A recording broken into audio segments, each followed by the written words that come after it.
Magandang araw class. Ngayon class pag-aaralan natin ang produksyon. Ang production class ay hango sa Latin word na produktio or ang ibig sabihin ay bring forth o maglabas ng bagong kalakal. O sa madaling salita is mag-produce ng bagong produkto.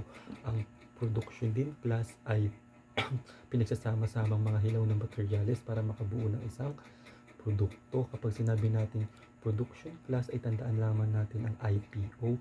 Ang I ay tinatawag na input or tinatawag din siya na primary stage na kung saan dito pinagsasama-sama yung mga hila na materials para makabuo ng isang produkto. Halimbawa nito class isa paggawa ng tinapay. Para makagawa tayo ng tinapay, kailangan natin ng harina, itlog at tubig para makabuo tayo ng tinapay. Itong mga sangkap na to ang tinatawag na input. Next naman is yung P. Yung P naman ay tinatawag na process or tinatawag din siya na intermediate stage. Sa intermediate stage naman class, kung kanina meron tayong mga hilaw na materyales, sa intermediate stage naman dito pinoproseso na yung mga hilaw na materyales para makabuo ng isang produkto. O sa pamagagawa tayo ng tinapay, ano nga ba para maproseso yun? Siyempre, imamasa natin yun at pagdating naman sa dulo, yung O, yung output, ito naman yung tinatawag na final stage. Sa final stage naman, ito yung gawang produkto na.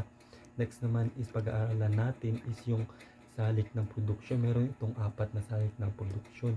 Una dito is yung lupa bilang salik ng produksyon, paggawa bilang salik ng produksyon, capital bilang salik ng produksyon, at entrepreneurship bilang salik ng produksyon. Unahin natin class is yung paggawa bilang salik ng produksyon. Yung paggawa class bilang salik ng produksyon, ito yung oras at sakripisyo na ginagawa ng isang tao para makabuo ng isang produkto. Ang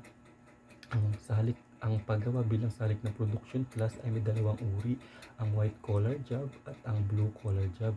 Sa white collar job class, ito ay ginagamitan ng isip. Ang halimbawa ng mga trabaho na ito ay doktor, teacher, at also yung abogado. Pagdating naman sa blue collar job, ito naman ay ginagamitan ng lakas paggawa. Ang halimbawa nito na trabaho ay mga karpintero, driver.